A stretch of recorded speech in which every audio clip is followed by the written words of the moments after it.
So the first part is going to be a little bit of an economic thing, maybe somewhat controversial to some people, may not be. I just want to do that to kind of set the foundation for everything we're going to be talking about, because I think that the collapse of the economic system is part of this whole process of change. And so we have to see that the process started, we can go way back to before the Great Depression and even back just in the post-Civil War period. And we'll discover there were elements that were creating everything that now is happening.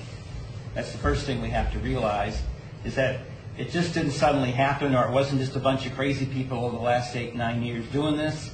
It was simply a process that happened because what was happening here was there were two groups involved in this whole thing.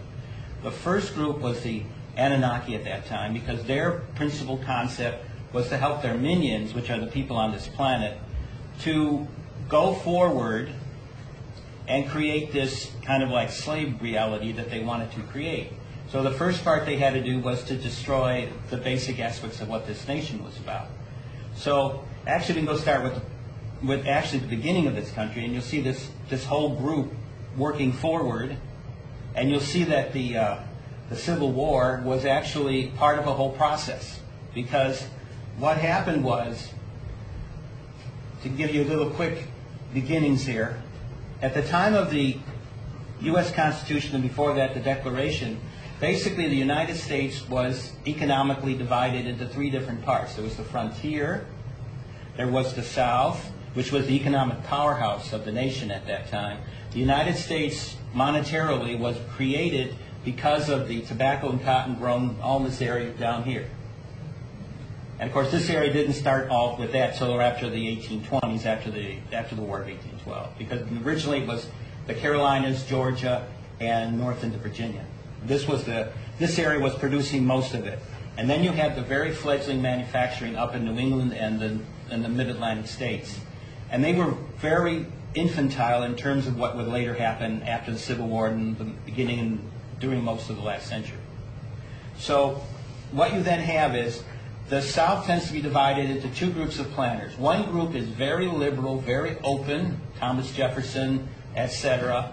What we originally called the Democratic Republicans, the Jefferson Party were that group. Then there was a very conservative group, which was mostly Northerners from Pennsylvania, New York, and New England. So those two groups were kind of clashing. The first group wanted to bring out a fully states-oriented republic. The second group wanted to bring out a centralized government and wanted to consolidate its power as it grew.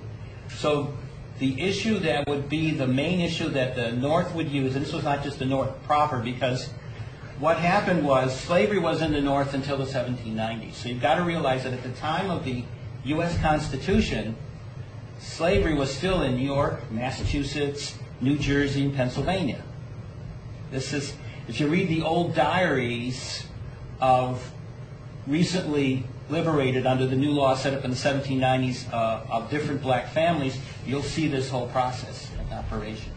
So first thing you have to realize is slavery is a big issue among, basically it's the liberal planners versus the conservative planners. The conservative planners siding with the northern conservatives, and because Jefferson and Madison and all those people wanted to get rid of slavery. They didn't want it.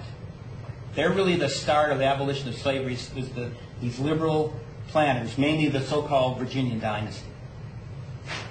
So if we see the United States history, we start seeing a whole different history. That's when you get into black history, you realize when you were growing up and you were in school, like me, I went to New York, I was in school in Buffalo. And of course you had this whole different history. And they didn't go into this whole black concept because they didn't really want people to know about this whole thing. They just made it like slavery was just something that happened south of the Mason-Dixon line. It wasn't something that happened otherwise. Now, these two groups, these conservative planners and this conservative, very, very small manufacturing group, the elites of these two groups, started getting together.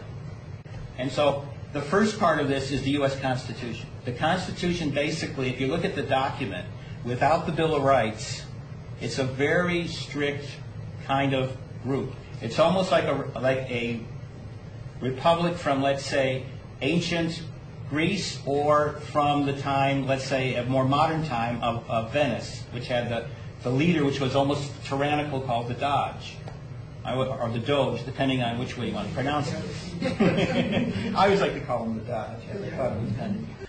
You're tuned into the frequency of Talk for Food, which comes to you over webtalkradio.net with Adam Abraham.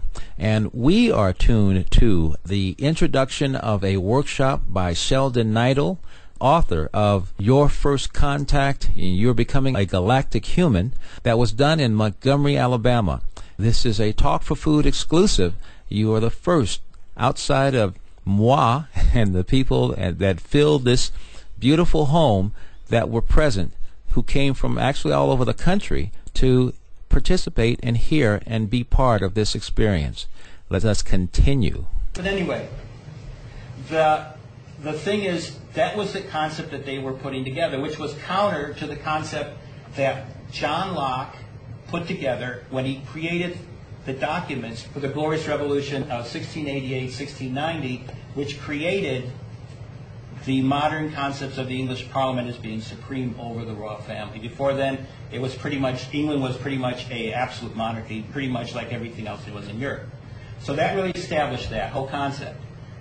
So what we have is a movement forward. Now what Jefferson and the other groups wanted to do in the time of independence was to do a break. And the reason for this break was simply one guy whose people hardly know today.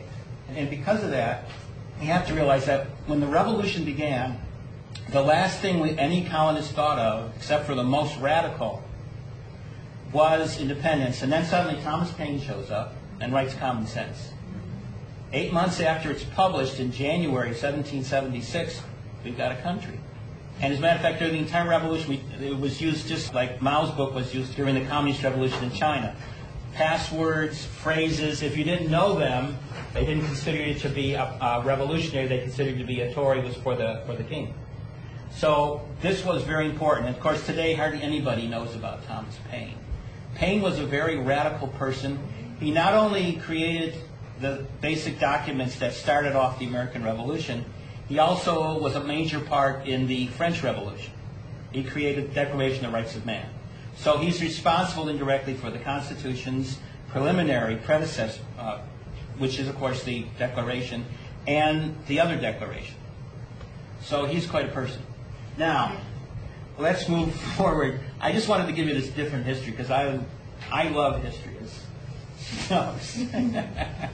And I love to find out alternative history because if you learn the same old history, you begin to look at things differently than the way it really was meant to be looked at by the people who were part of history.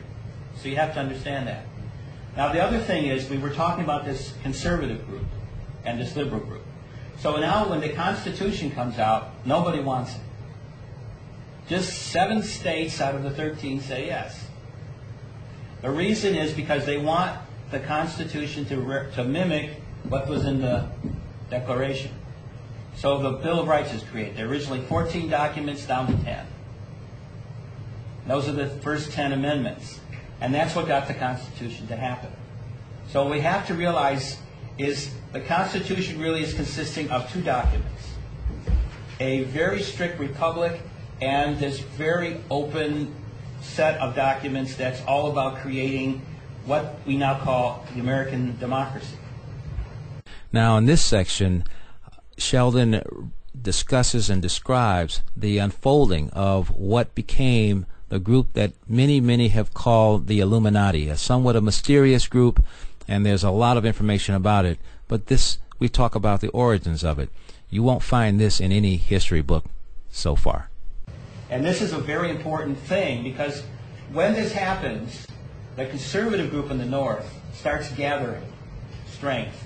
And what they're afraid of is this. Even with their conservative Southern planners to help them, these liberal Southerners, which are still there, are stopping any kind of progress that they want. Because what the North wants is a union between the very conservative elite in the South and the giant collusion group of very conservative, wanting almost a tyrannical type government of the industrialists in the North.